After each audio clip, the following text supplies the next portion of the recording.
बिस्मिल्लाहिर्रहमानिर्रहीम।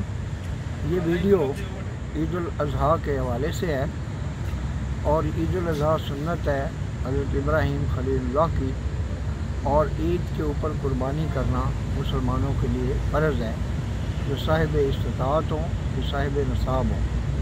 वीडियो को आगे बढ़ाने से पहले मैं ये दरख्वास्त करना चाहता हूँ अपने व्यूअर से कि वो हमारे यूट्यूब चैनल काजी इकराम बशीर ऑफिशियल को सब्सक्राइब करें और बेल बटन को पुश करें, ताकि हमारी तमाम एजुकेटिव और मुख्तसर वीडियोस आप तक पहुंचती रहें। ईद उल अज़हा का त्यौहार पाकिस्तान में बड़े जोश व खरोश से मनाया जाता है।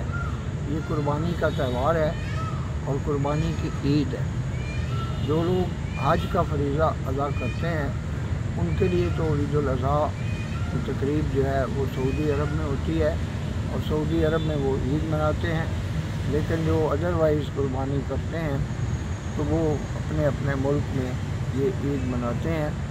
इस ईद पे बच्चों का जोश व खरोश दीदनी होता है।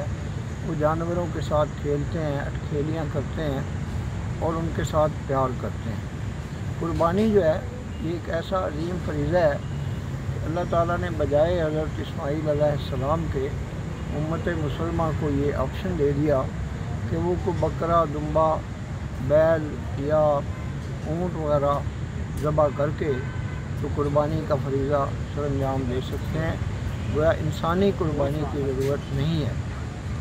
तो मैं समझता हूँ कि ये हमारे लिए एक इनाम है ईद उल अज़हा जो है अल्लाह ताला की तरफ से।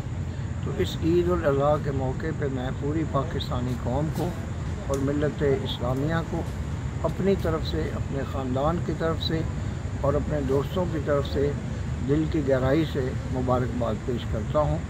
वमा अलैना इल्लल बलागुल मुबीन। आपका बेहद शुक्रिया। पाकिस्तान जिंदाबाद।